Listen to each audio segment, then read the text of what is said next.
Hello, beautiful people. Welcome to the Twin Flame Q&A live, another one. Let's see if this works. First order of business is to check if the microphone is working. So whoever's joining me, hello, hello, hello. I recognize some of the names. Let me know if the microphone is working, because I fucked it up yesterday and now I'm gonna be paranoid for the rest of eternity. Is that a yes? Let me know if you can hear me okay. Otherwise, I'm gonna have to plug in another headset. Awesome. Perfect. I am fantastic. I am, as per usual, sleep deprived. So I'm gonna try my best, do my best as always. I want to start by talking about. Perfect. Thank you for confirming that. I'm gonna start by talking about the favorite topic of everyone's seems to be how to stop feeling their feelings, which is, I totally get it. It can be annoying as heck. So I'm gonna dive into it straight away.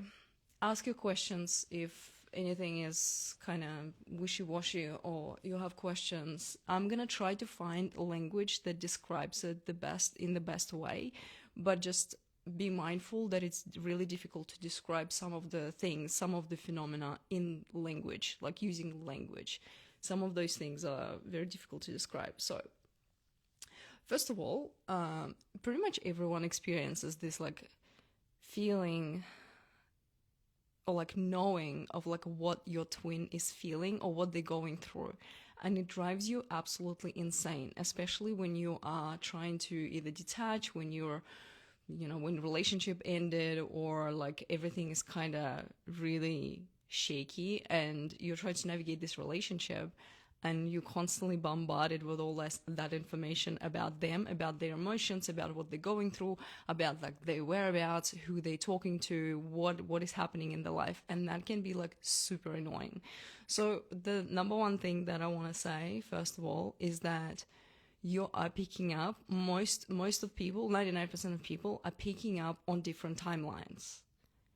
You're picking up on the different timelines. So just because you are feeling what they are feeling and what they're thinking, what they're going to do, doesn't mean that they actually are doing it right now, because you are picking up on different possibilities and different timelines. And that's exactly how the psychics also work. So if you go and see a psychic, and if you have been to a psychic on this journey, you would probably know they pick up on they pick up on the timeline that is the most probable in that very moment. So they do not pick up on the future. They pick up on the future that is most probable based on the energy in that very moment, based on how you are, who you are, what you're doing, what decisions you're making. They cannot predict the future unless you lock that future in. So I'm talking about twin flames as quantum system all the time. And in quantum system, in quantum physics in general, observer plays a very important role. So observer in this case is your mind, is your ego. As soon as you lock in the possibility, the potential, the timeline, that future, and you make it real in your mind, that's what makes it linear. That's what makes it real. That's what makes it one outcome. But twin flame system inherently is in superposition, which means that anything is possible. And that is the state that you're supposed to sustain. If you want to be in a relationship with them, that is the only way to be in a relationship with them. It's the complete state of allowance. So you allow for anything to happen. And paradoxically, that's when they want to be with you. Like paradoxically, when you allow for anything to happen, like truly genuinely let it go and allow for anything to happen, that's when the system rebalances itself and they want to be in a relationship with you. Because twin flames, inherently, the state of that system is a relationship. That's the natural state of the system. But the most important part of it all is that you have to be in allowance, which is very different to judgment, which is where you at when you're entertaining your egoic stories and ideas that you have about your relationship, your twin, etc.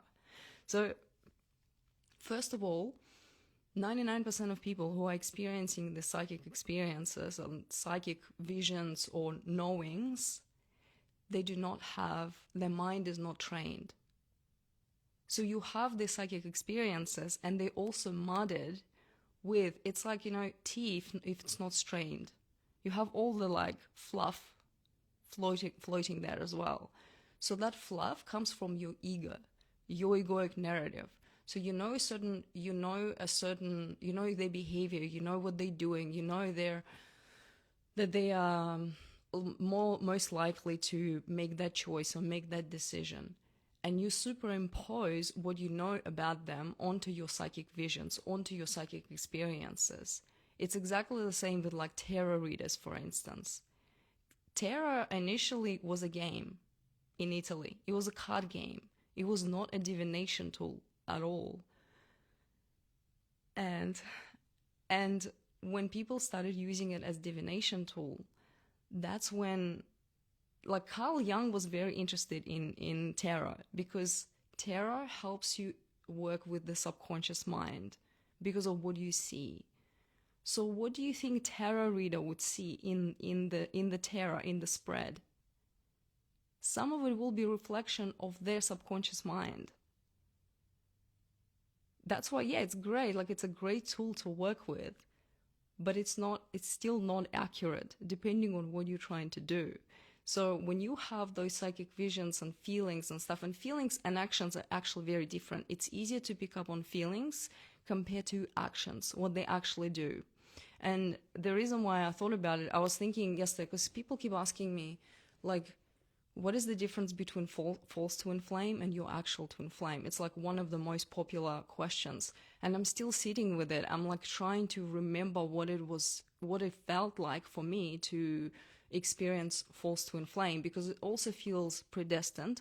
The connection is different in terms of, I already said it so many times, but the obsessive thinking feels more like limerence rather than, oh my God, like I literally cannot stop thinking about it. Like, you can't get away. Like, you just can't get away, especially during like the first moments of the dark night of the soul. Like, it drives you absolutely insane.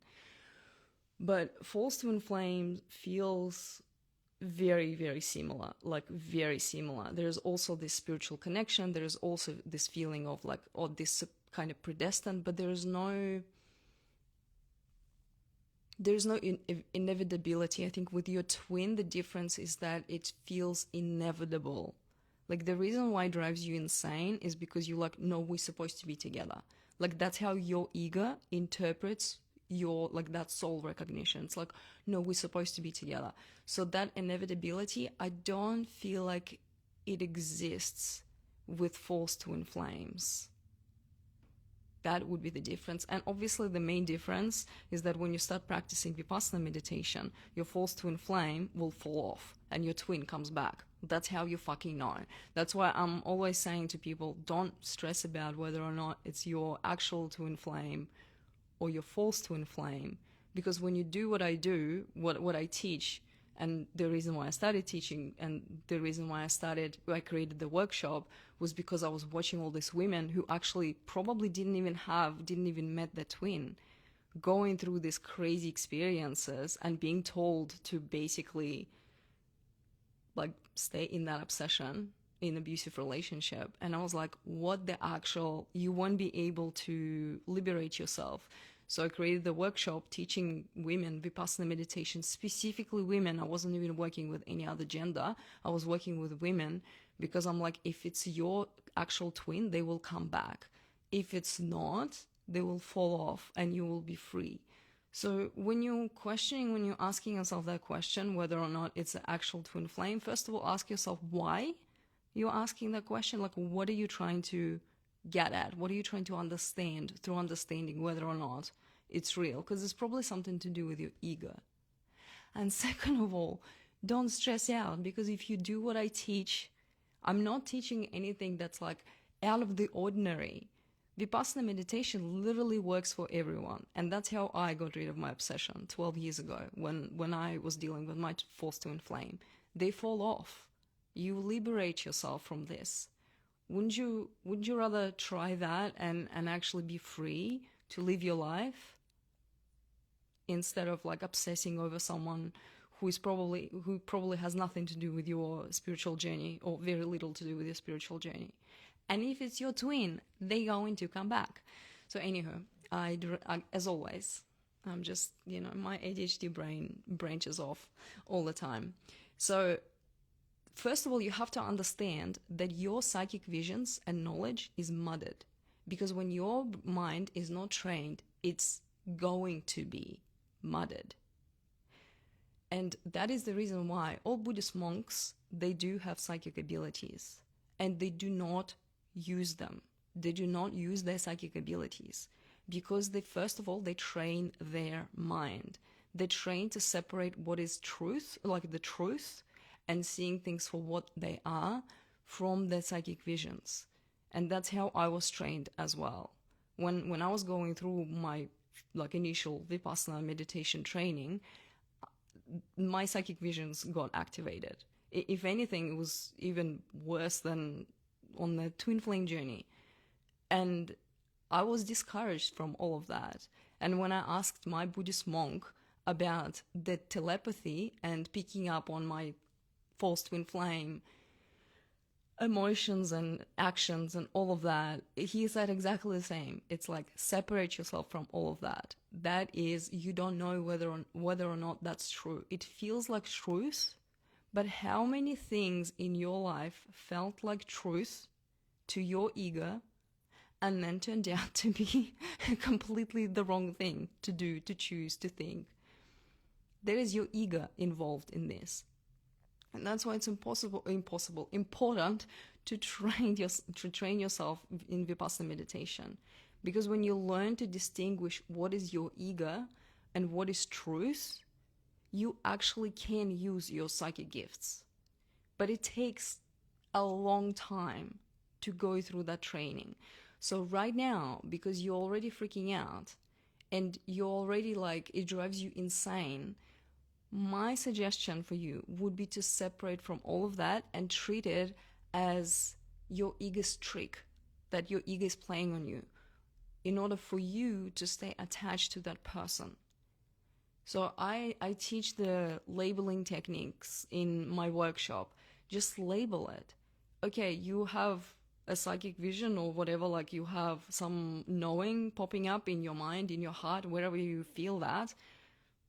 Just acknowledge it and move on with your life. Go back to the present moment. Go back to yourself. How are you feeling? Check in with yourself.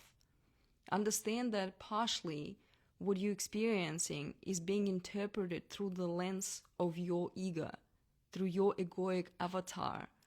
The way you don't see things for what they are. You see things for what you are.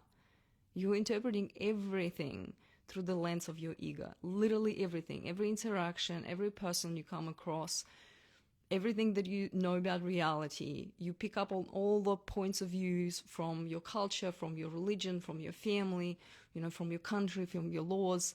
That all becomes your lens through which you look at the world. Because otherwise, if you grew up in a different country, you will be a completely different person. That's your egoic avatar. So please disconnect from those psychic visions just for now, while you're going through your experience, while you're going through this journey. Let me read the chat and see what people are saying before I move on to the shared consciousness.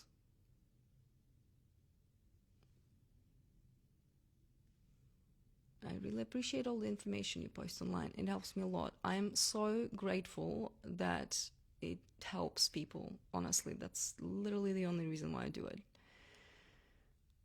After attaining enlightenment, how life changes in terms of taking daily life decisions, it's exactly the same. You just much clearer on everything around you and life, and you don't experience as much fear, I guess. And you don't take things as seriously anymore. Life becomes more playful. Hang on. The question. Oh my God, so many questions. Why can't we manifest our twin flame? Because it's you. You can't manifest yourself. It's literally the worst idea in the world. Trust me. I tried. Once they come back, what's a massive sign it's not meant to be relationship-wise? Does it end? Okay, there's a lot of questions. Hang on, let me just read another one. How do you move on?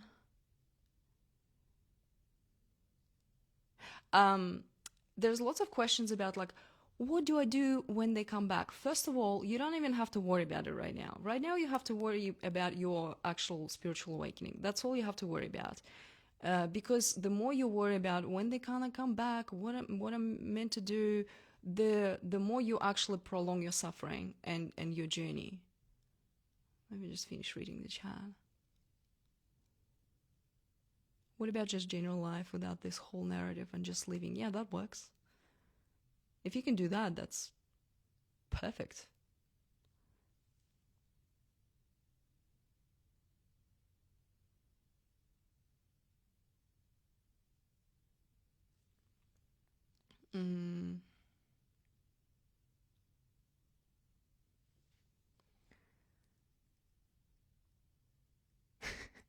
What if you have professional stuff and working in finance, etc., and don't have time for all this training, etc.?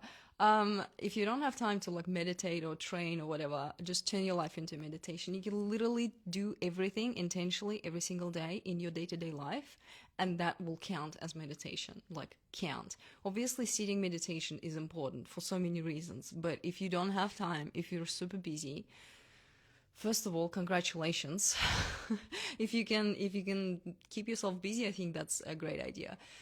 And just going, washing your hands and prepping meals and walking down the road, like that can be meditation. I talk about general mindfulness in my workshop and explain how it all works.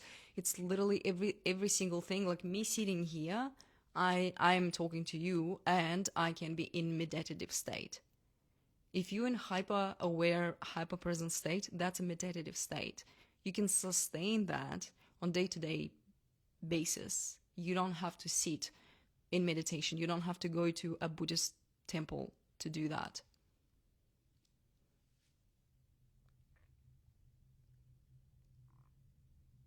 Hi, I have a small question. If and when the twin flame comes back, should we be with them or wait for another higher, more divine soulmate? I'm a little confused as to which is the healthiest choice. Okay, all right, let me just dive into the shared consciousness, because otherwise I'm going to be lost in these questions. Now I'm thinking logistic-wise how I'm going to do this with the microphone in my hand. Again, please don't think about the outcome right now, because the more you entertain that idea of the outcome with them and like, oh, how, like, what an asshole. How are we ever gonna move on from this? Like, the more you think about all of that, the more you reinforce the past, the more attached to your ego you are. And you are literally meant to collapse your ego. You are literally meant to detach from your thinking mind. So all of your thinking and dreaming and prognostications about the future with your twin flame is literally keeping you stuck. Literally, you don't have to deal with this right now. You literally don't have to deal with it.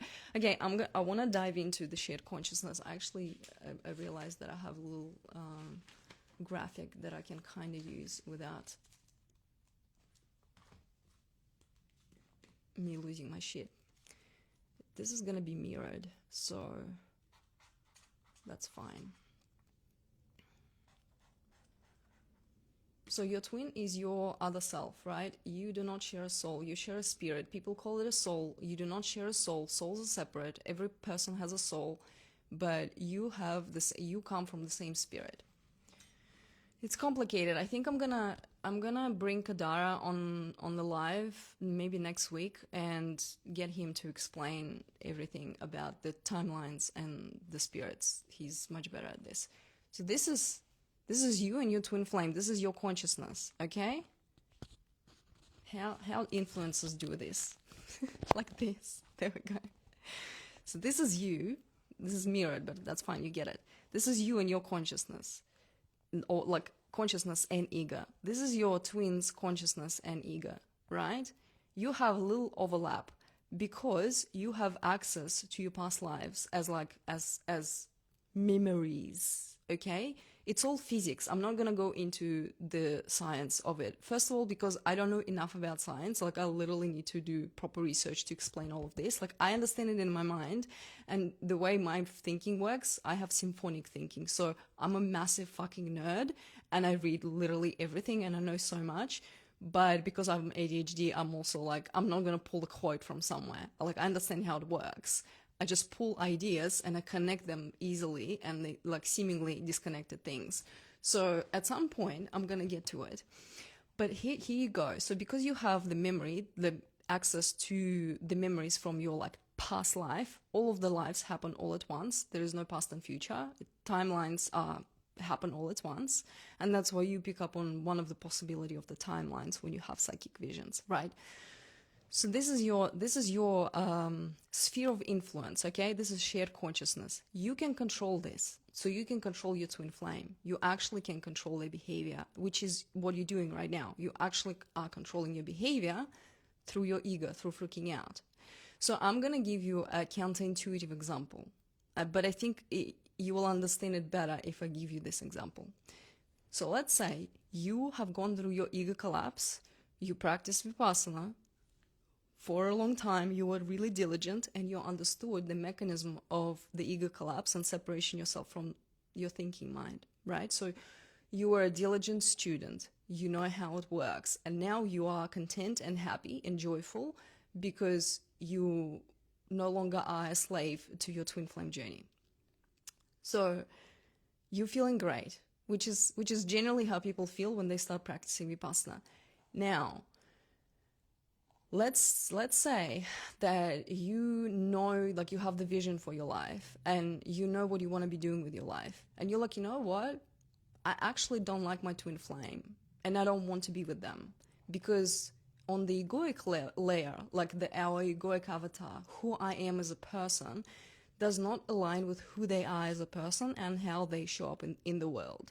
So you're making a calculated decision. You're like, you know what, like, I've gotten to this place where I can actually choose, which everyone gets to that place where they can choose whether or not they want to be with their twin flame, which is why that whole union propaganda that happens on TikTok and Facebook is complete nonsense, because everyone who actually touched the enlightenment will tell you that you can actually choose whether or not you want to be with your twin flame. It's up to you.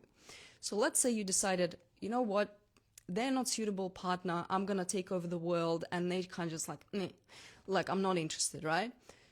So because you have touched the enlightenment, now your twin wants to be around you. Like, that's just a natural outcome. If they're actually your twin flame, they want to be around you. They turn around, and that mechanism that was preventing them from coming into, like, being in a relationship with you, it's gone. Now all they want is to know everything about you, and they just want to hang. Right, but you don't, and you know that they are like, you just can't get rid of them. They are obsessing over you. So what you do, because you don't want your twin to be in your life, and you don't want them to like call you all the time or text you all the time. You literally don't want them to be intervening in your life. You don't even want to be friends. So what you do to keep them away from you, the easiest way to keep them away from you is by remembering something of the past, like some stories that you went through with them, how they treated you like shit, for instance. So you're like, I remember when that happened, and that's how they treated me. The more you think about it, the more you reinforce, like, you influence this area through your consciousness, through your ego and your consciousness, the more you make this real. So they treated you like shit, I don't like it, that's who they are, the more you push them away. So this is the mechanism that actually prevents them from coming to you, coming into the relationship.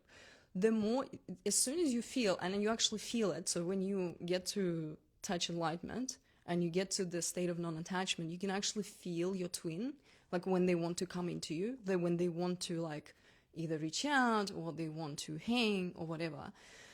You can feel that. So if you want to control them through your consciousness, you can literally go back, revisit the past, and reinforce the narrative in here, in this area. Just reinforce the narrative of them being an asshole. Literally. Think, you know what? They never apologized and they treated me like shit. And then they went there and they did this. And literally, that's what pushes them away.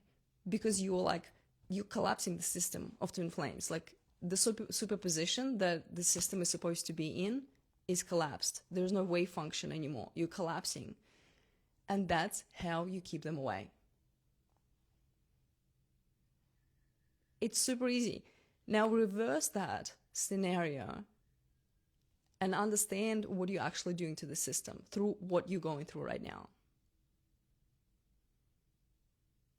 I explain this phenomena through one word. And people who purchased the physics of twin flames, they heard me saying this word. I explain this as amnesia. So amnesia is the state, it's the state that you feel, the state of your consciousness post-enlightenment after you go to the state of non-attachment is very close to amnesia because you simply do not remember the past with your twin.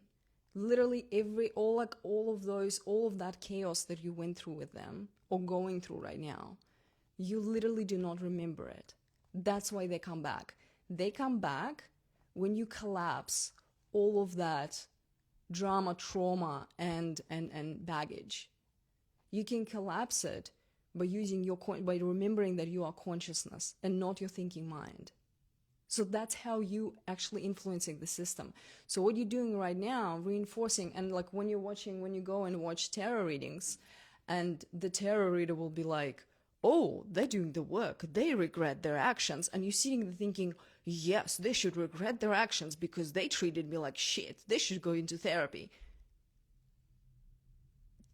You're just reinforcing the ego. That's what you're doing. You're just collapsing the system. You remember, like, you actually entertaining your past experiences. And the more you entertain those past experiences, the more you actually push them away. So when you get to the state of non-attachment and separate yourself from your thinking mind, you're no longer able to entertain those narratives. You literally do not remember what happened. Like, it feels like amnesia. It feels like nothing happened.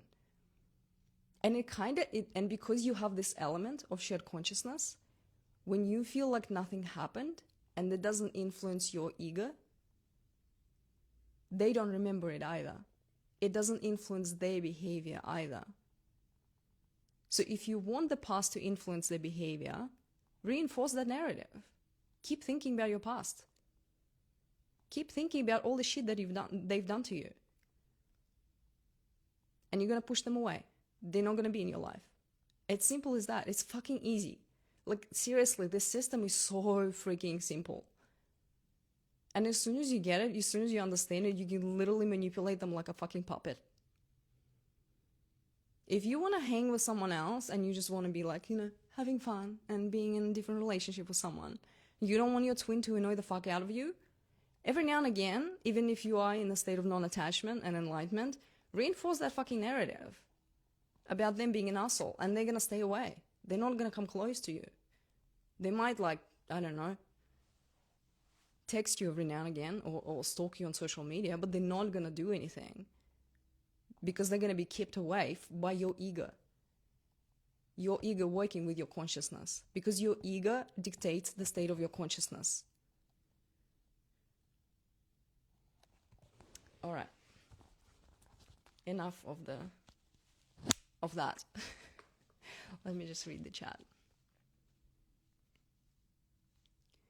But let me know if that counterintuitive example worked for you. I don't understand how to detach in caps. I cannot. Vipassana meditation. Vipassana meditation will let you detach. You're detaching, so how are you detaching from the past narratives and stuff, from all of that? Is by bringing yourself to the present moment. There is a connection between bringing yourself to the present moment and detaching. Everyone's like, detach. How the fuck do you do it? That's how you do it. You bring yourself to the present moment. You're holding a pen. How does it feel? How does it feel? Are you even aware of what you're doing? Are you aware of like how you're sitting right now or walking? Are you aware of the muscles moving in your body right now? Are you aware of the temperature? Inside, outside? Are you here? Are you present? Can you hear the sounds? What sounds can you hear? That is how you detach. When you are in the present moment, you have no capacity to be anywhere else. You have no capacity to be in the past or in the future.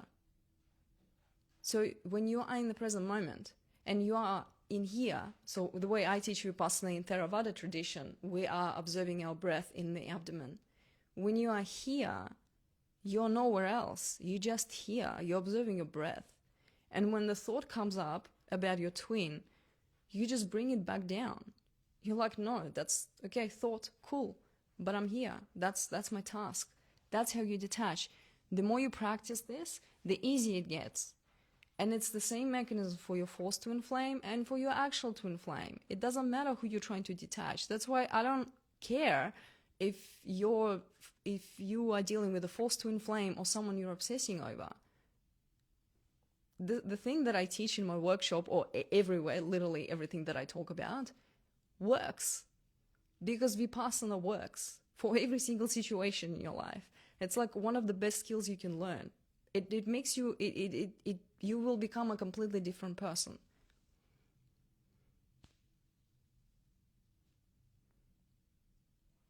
Is anyone's twin flame is also married? Judging by my DMs, lots of people's DMs also married.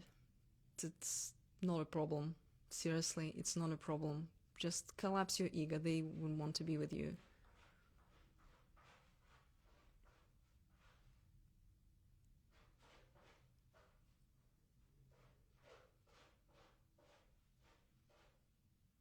I can't seem to hold union. He came back 3 weeks ago wanting to F my brain out, as you said, after no intimacy for exactly 1 year to the day. But then he pulled away again a bit. Well, yeah. You can only sustain your relationship, the relationship with the twin, when you're in the state of non-attachment. Twin flame love is not love. Twin flame love is not desire love. It's not romantic love. It's a state of non-attachment. The state of non-attachment is the state of allowance. Shushu, what are you doing? What are you doing? What are you doing? Let me just open the door for my child. One of them. Come on.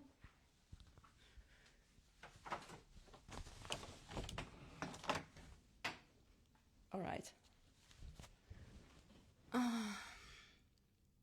So yes, like you can go in and out of the relationship or communication or whatever, but you won't be able to sustain it until the moment you actually separate from your thinking mind and collapse your ego and stay in that state.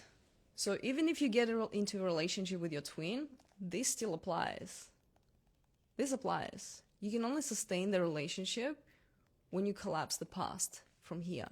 So the more you think about it, it's like so funny. That's why I said that many times before.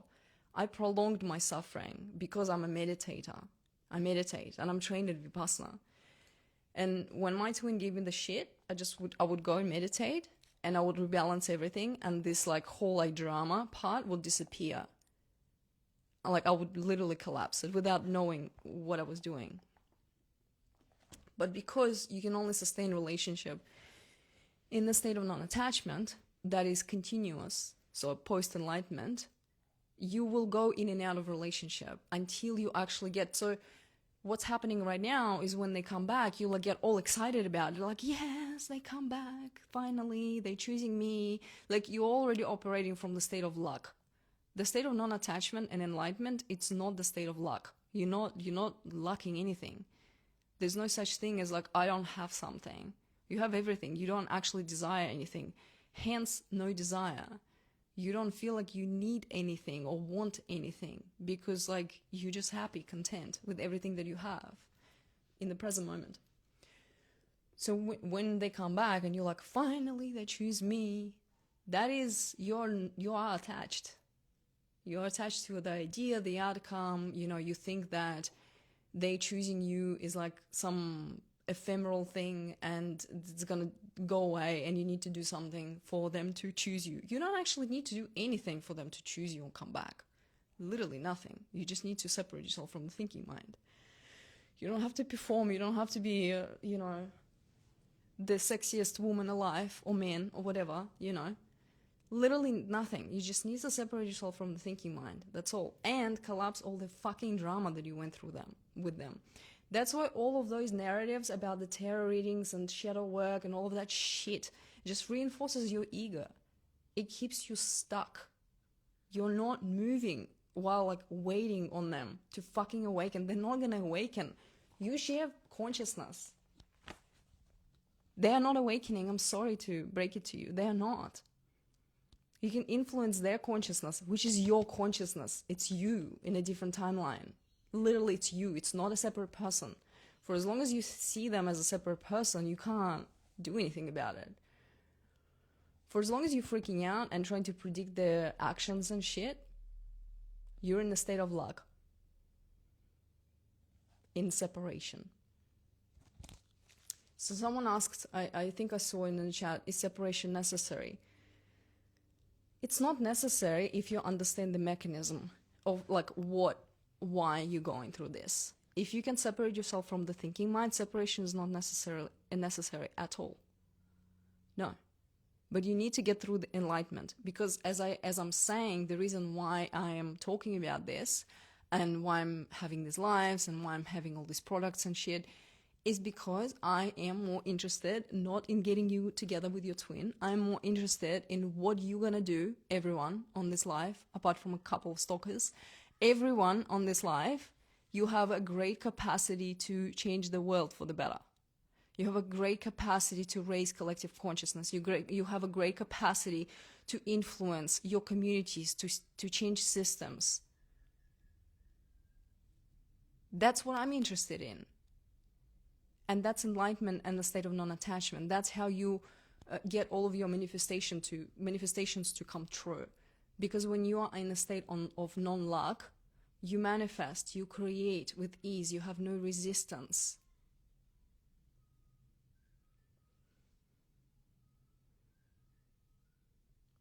I know there isn't the right answer to this, but how would you suggest sequencing TM, metta, that's loving kindness, if anyone doesn't know, sitting vipassana and walking meditation within a day? Would you allocate equal time to each?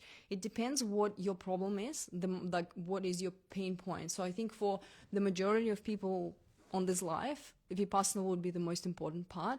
It doesn't matter how you do it. I would definitely encourage sitting meditation for as long as you can, like practicing, but like just turn your life into meditation, everything that you do. TM is important because it allows you to understand that state of oneness and that union state, and being like on the subatomic level, understanding that you are one with everything. You are literally everything, because on subatomic level there's no difference. It's all energy. It's just matter is just an illusion of solid matter that, you know, we can hold the cup, but actually everything is energy. I am energy and the cup is energy. So TM is important on that, in that regard. When I was talking to, I talked to Bob Roth, who is the CEO of the David Lynch Foundation, the foundation that spreads the teachings of transcendental meditation for free within the disadvantaged communities. And I asked him, when I figure out the system, like when I figure out how the system works, so we had a conversation, and I'm like, look, there's definitely like that observer. And because I'm working with separating myself from the thinking mind, like how do I go about sequencing the TM with Vipassana meditation, and like what is the best practice? And he said that you can either practice before or after, just as long as you don't combine them together. Because I noticed that my state of consciousness changes when I meditate, when I kind of overlap them.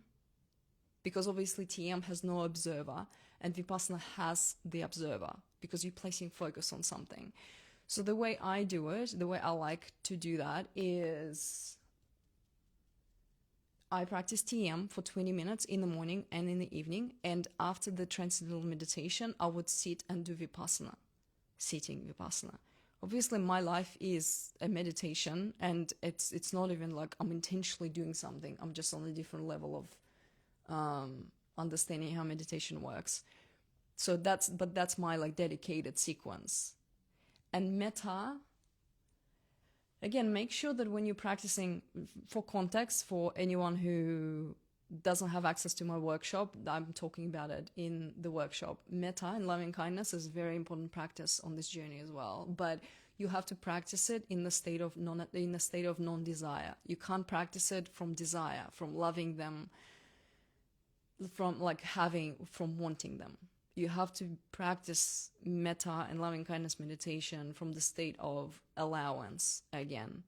So whenever you feel like you are in the state where you are in the state of allowance, when you're not craving, when you're not desiring, that's probably the best time to meditate, to do loving kindness meditation. When I go to my retreats, the Buddhist temple retreats, we do metta right before we go to sleep. So like half an hour before we go to sleep, half an hour is spent in metta chanting and meditation. So sending loving kindness to everyone around the world. It takes about like half an hour to go through all of those chants and stuff, which it's not something that you do. I teach metta in a different, simplified way. Okay, let me just read the chat. Also notice that time flies. What is the point when there's a huge age gap in respect to the awakening to your consciousness? I don't know. It's a lot of people have age gaps with the twins, like really, really big ones.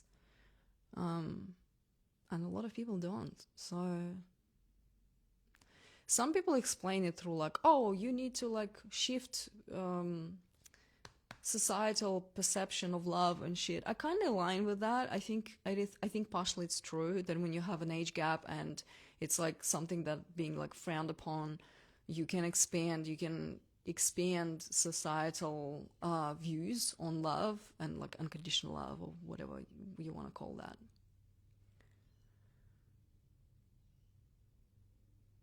What if I am the other twin? I get the feeling he detached, and now I am the fucking puppet.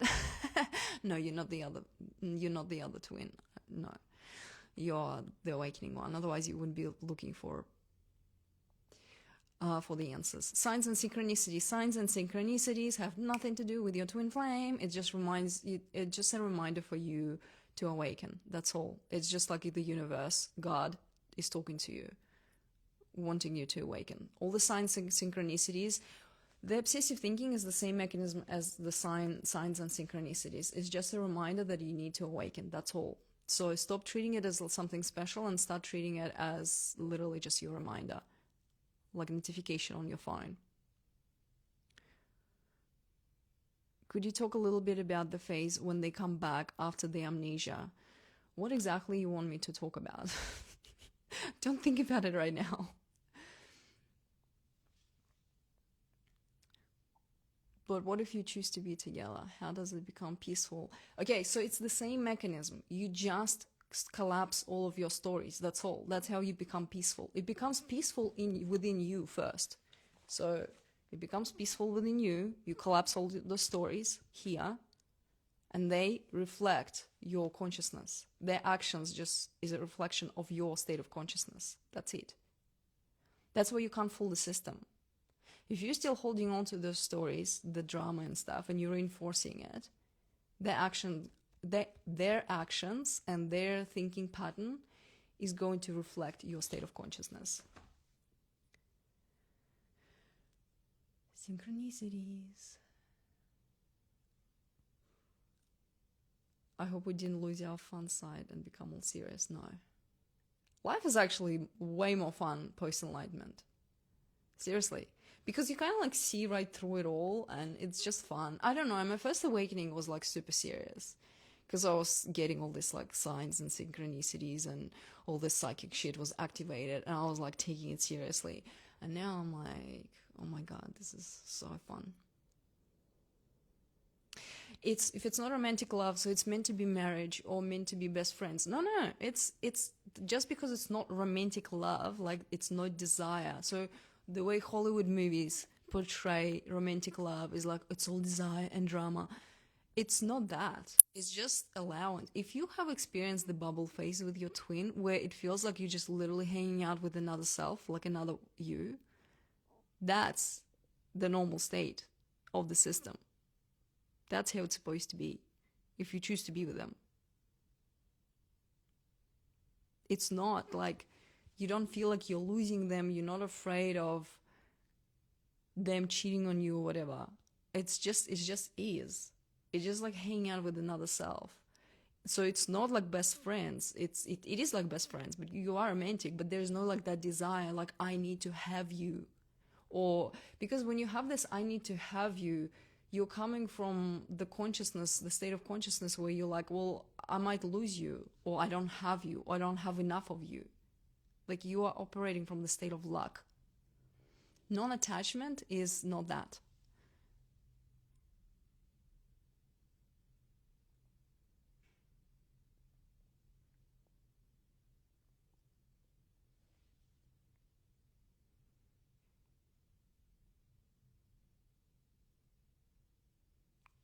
Okay, some of the questions I literally don't understand, so I'll just skip them. Let me just check the questions in the question box. What? Is there anything called God's plan? There kind of is. So there is an element of divine providence. There's an element of God's plan and there's an element of free will, and it's all intertwined, and it's really freaking difficult to explain in words. It really is. There's high intelligence and you're part of that high intelligence, and you have like access to that high intelligence. So you don't have like more consciousness, you just have more access to consciousness. That's why you are the one awakening in this situation. Like you have access to more consciousness as an awakening twin. You don't get more conscious in a sense, if that makes sense, because it's the field of consciousness that you're accessing, and the field of consciousness is the greater intelligence. Sounds like you can never be happy with them. No, quite the opposite. It's not the happiness. Like again, what is happiness? Happiness is like elation, joy, right? That's what it is. It's like the opposite of sadness and depression. It's joy, happiness. That's why when I say I'm happy, I don't like that. I'm like, oh, okay, we need to change something here. Because if I'm happy, that means that I'm going to lose that. But when you are content, that's a completely different state. Contentment is you content with whatever is happening in your life. It's not happiness, like I have something that makes me happy. You're content. You can be content like broke. You can be content in a really shitty circumstances, and that is enlightenment. When you are content, it's way better than being happy. So the normal state of the system is contentment within that relationship with your twin. Come here, baby. I got rid of one. Come here. Can you incarnate and live your life without ever experiencing twin flame? Or is it inevitable by design because the lesson... And not everyone has a twin flame. Like, it is possible because some people don't. Otherwise, your friends and family wouldn't think that you're crazy. If they had a twin flame, they would understand what you're going through. No one will question your shenanigans. Some people don't have twin flames.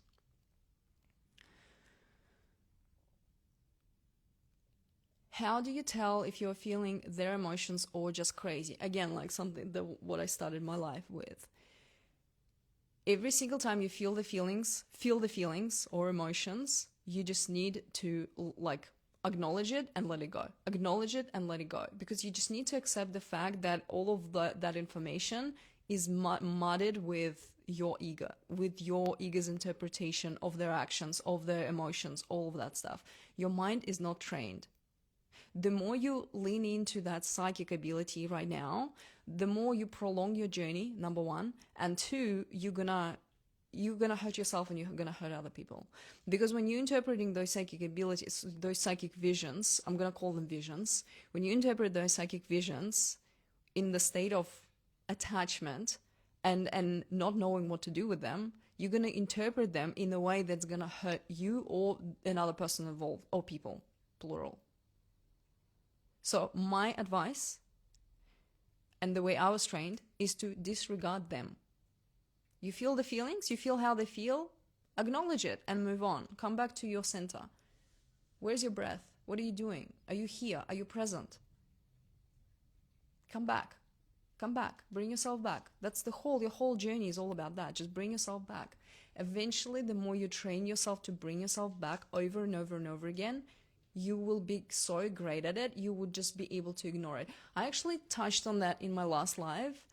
Someone asked, like, how do you navigate, like, feeling the feelings? And I wasn't going into, I didn't want to go into, like, the shared consciousness part last time. But that's the answer. When you're in a relationship with them and there's, like, tension, the moment of tension, you can collapse that tension through literally collapsing it. You know how manifestation techniques, some of them say you need to, I'm just trying to think, I love my dyslexia. I love it so much. It's a gift. But sometimes it's really annoying. You need to not detach make it less important. So you're kind of like minimizing the importance of the outcome or whatever you're trying to manifest. You're doing exactly the same with their feelings and emotions. You're just collapsing that importance. And if it's like within a relationship, if it's affecting your relationship and you're like, oh, I know how my person is feeling right now, and somehow it's like affecting whatever it is that you're dealing with, then yes, pay attention to that. But generally speaking, you also need to remember, especially like where you're at right now, that a lot of it will be to do with your ego. So things like codependency. If this connection brought up codependency issues, or your abandonment wound has been activated, that's your ego. That has nothing to do with consciousness. And your tapping into their emotions and feelings is just your hypervigilance and trauma response. That's all. So be mindful of that. And that's why I work both with ego and consciousness at the same time. Yes, you can DM me. People do. With no shame. What if they popping up during non-contact? Do I respond or allow us to trust our souls? I hate to ignore him, but he's not coming in any differently. I'm focused on me right now. When they are coming back, so the easiest way to gauge whether or not like you're ready is when you don't give a fuck. Are you in the state of amnesia? When you don't give a fuck about responding to them or not responding to them, or when you're in the state of judgment, like you're judging them for like what they're doing and how they are, which sounds like you are right now, you're not quite there. I mean, what I'm talking about is quite advanced stuff. Like, this is advanced. This is not easy. This is not for everyone. But I trust you guys that you can understand this shit. This is difficult. This is not simple. But when you collapse who they are, in your opinion, how they showed up in the past, when you collapse that, that's when you come back to the state of superposition, the system. And anything is possible here. It's not about wishful thinking. It's not about fucking manifesting them. It's just about allowing them to fucking be anything. And not attaching to what they used to be. That's what it's about. It's easy to navigate them coming back when you are in a state of non-attachment, because you literally don't give a shit. You don't care about, it's like texting your mother if you have a good relationship with your mother. Like, you don't care. Texting with your girlfriend, I don't know. When you're in that state, when you don't care how you respond to your twin flame, who you haven't spoken to in a year, that's when you're ready. You can even text them if you want. Aloud.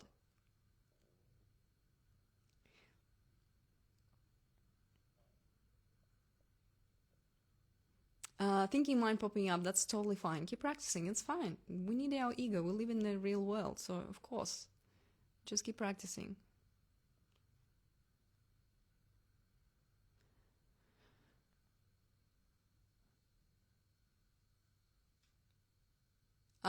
After all the work and detachment, will twins are gonna feel love, like love each other? Yeah. It's just a different kind of love. It's actually more freeing love than the love that you envision right now. Yes, it's love in detachment. Love is non-attachment, not detachment, rather.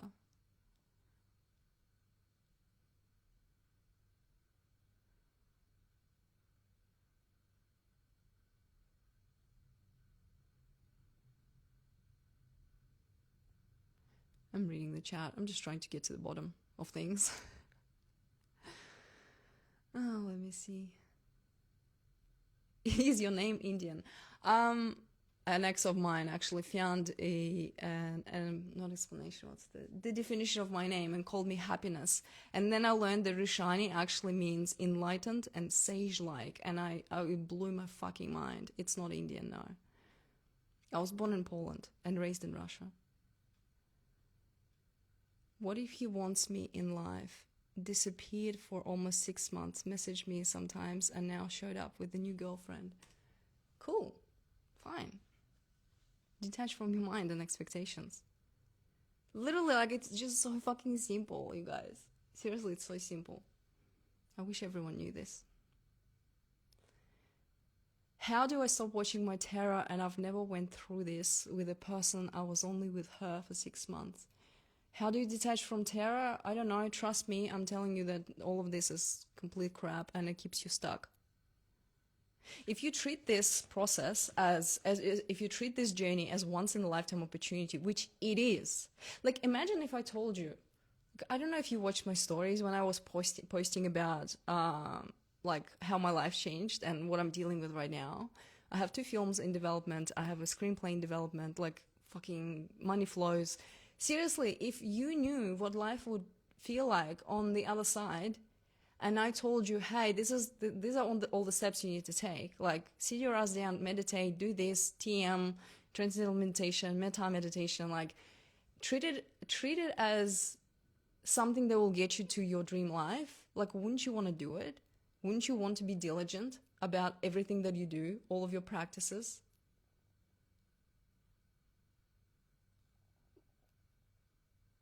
Like, if someone told you that literally what stops you from your being your highest self, living in your highest timeline, is just discipline with meditation and your thinking mind, wouldn't you try your best? Is it true that if you met your twin flame and you end up together, that'll be your last incarnation on Earth? No, that is not true. It is true for some people. No. It's true for some people. It's okay. I'm gonna bring Kadara next time, seriously, to talk about this and blow your minds out, like, completely with this spiritual shit. But I don't feel like you need to know all of that spiritual stuff, because the more you know about the spiritual side of things, the more you get attached to the person, because you're making it so important. But twin flames is the kindergarten level of spiritual awakening compared to what's possible. Divine union is not you being with your twin flame. That's not what it is. Those tarot readers, they talk out of their ass. They have no idea what they're talking about. I'm sorry to say this. This is like kindergarten level. And another thing that I'm going to say, this is a natural selection. Okay? A lot of people get stuck on this journey. And I used to, like, the reason why I created the workshop initially, because I was like, I don't want to watch people go through this excruciating pain. And I know how to, like, I know this mechanism. I know that this works. So I created the workshop. But the more I interact with people, the more DMs I read, I'm like, some of you guys are not meant to awaken. Like, it's a natural selection process. Because when you think about it, like, I gave you all the steps. Now it's up to you. Little up to you. You know how to go about it. I want to go back to that question about tarot. How do I separate myself from tarot readings? Replace tarot readings with change your algorithm. Change your algorithm to science. Start watching things about the field of consciousness or the universe, how the universe works, gravity. It's much more interesting, and you'll understand more about your connection. Get into quantum physics, because when you're watching tarot readings, understand where you're coming from, like why you're watching it. You're watching it because you need, like, you are in pain. You just need a confirmation.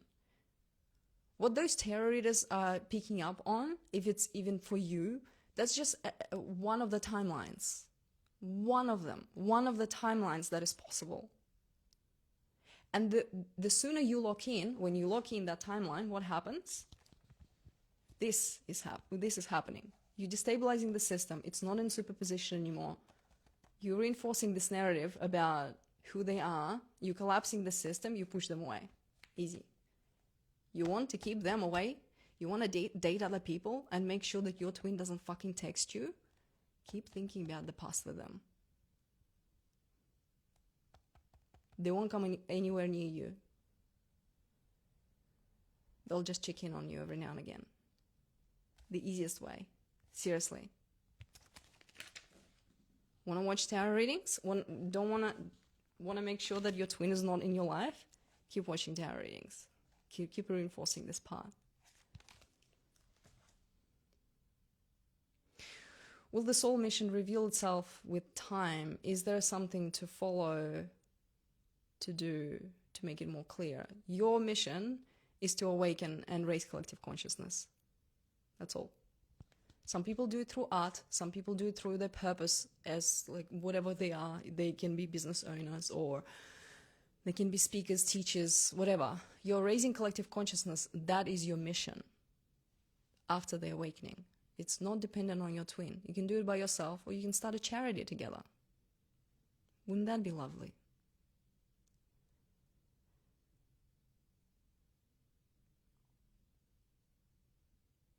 When you don't care, they come back. Literally, yes, exactly. Don't care is not quite, doesn't quite describe it correctly, but it is true. It's like when you don't care, but not because you don't care. It's like it doesn't have the polarity. Care, not care. You're just in the state of allowance. That's what it is.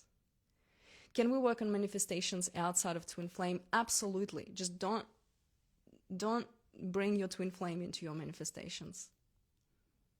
You can't manifest them. You can't. If you try to manifest them, they're gonna cheat on you. I'm gonna put it straight like that. They're gonna get into another relationship. They're gonna cheat on you. They're gonna do something that's gonna hurt you so bad that you will regret it. So if you wanna try it, give it a go. Let me know how that went.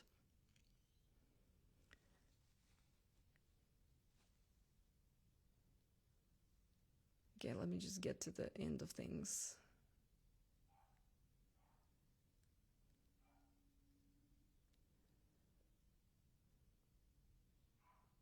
I just realized that I was not attached in the beginning. He complained that I just don't care, although he gave me his love, and then I got attached and nearly crushed physically. What happened then? Okay, this is actually normal.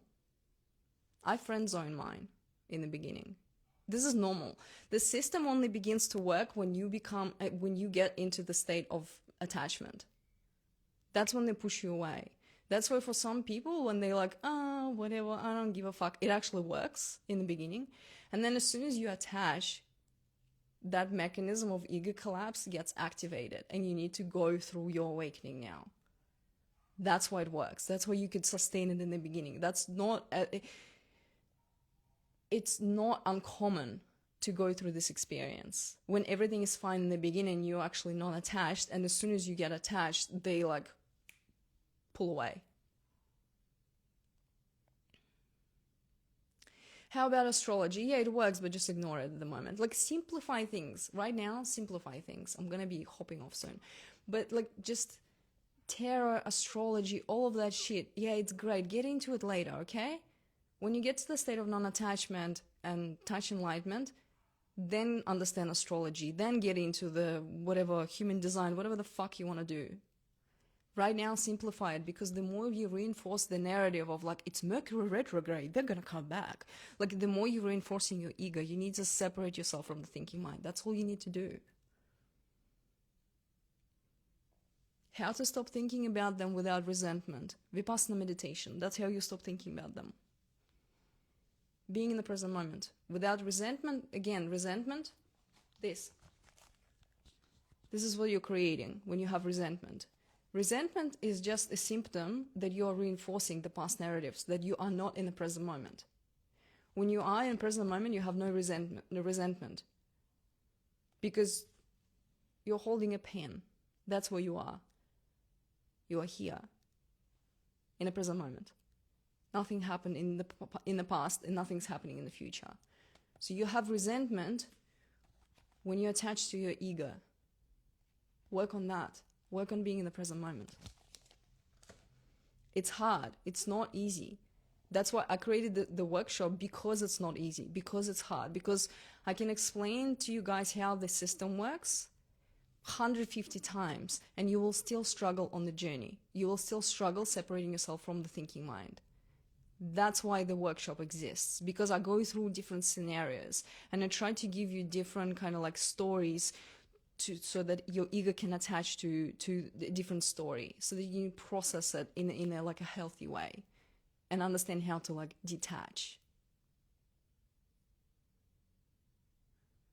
Okay, I'm gonna find another question and respond to that, and then I'm gonna hop off.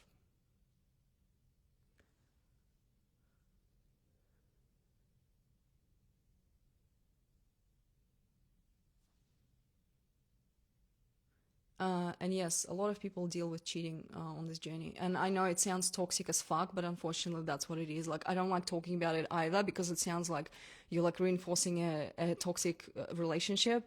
But it is true, like every second person on this journey deals with cheating, or like them going back to their ex, or them like finding someone else, or like literally it's like toxic as shit. Unfortunately, that's the mechanism of your ego collapse. And something that I notice with people I work with as well, like one-on-ones, is that your twin flame would be like, they will be or inhabit like some egoic thing that will like break you. So something that you will deem completely unacceptable in another human being, you will be like, oh that, oh no, oh fuck no, no. But it works. Like, you still want to be with them because it's them. Like, that's what it's like a common thread.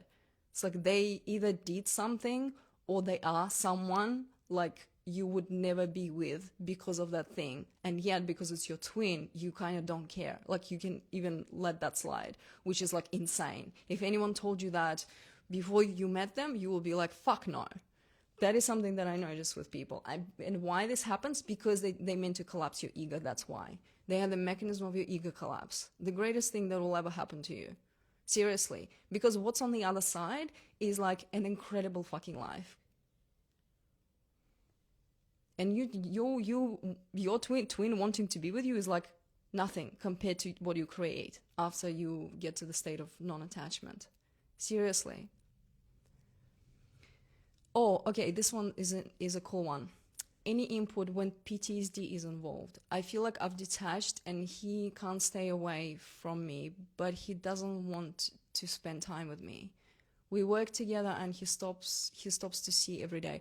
This is difficult when you are working with them. Just try to keep it simple and kind of like detached. When PTSD involved, is it PTSD from relationship with them, or is it just general PTSD? It's difficult with PTSD because like obviously your body is a big part of this, and it's important to honor your ego and your egoic story and like the way your body feels, like PTSD and stuff, and at the same time keep working with consciousness. So I think it's like the what's the word? I can see it in my mind's eye, but I can't say it. The formula. I think the formula is, yes, the formula is self-compassion. And that is something that I learned from my celebrity coach. Like, she teaches this. And I always use self-compassion, but she adds "and" to that self-compassion. So it's like, of course you feel this way. It makes sense because, so of course you feel scared. You went through this with this person. Of course you feel this way.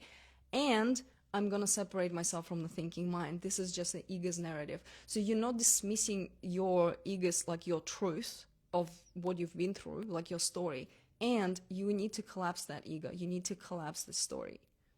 So self-compassion and so for the way we do it, because we work with visibility, it's like, of course you feel nervous showing up on camera or talking to like 1,000 people. Of course it makes sense because you had this visibility wound or like something happened to you. Of course it makes sense, and we're gonna go and do it anyway because it is important for you to, I don't know, spread the word or whatever. That's how it works. It's exactly the same. Do not dismiss your ego, because otherwise it will fuck you up. But you need to find a way, a container for your ego and your egoic narrative that works and also doesn't prevent you from enlightenment. Okay, I'm gonna hop off, but if you want, instead of DMing me with all the questions, just comment those questions, like leave those questions as comments on the video about twin flames that's pinned on my page. I have the video that's like the most popular one. Just put your comments into there, and if you don't want to put your comments from your actual accounts, you can use burner accounts. I'm going to respond to your questions, so that will be the best way to go about it. But I actually have to hop off now and run, and it was lovely to see you all. Thank you so much for your time and your presence. You're doing great, and I will chat to you next week, hopefully. Take care. Bye.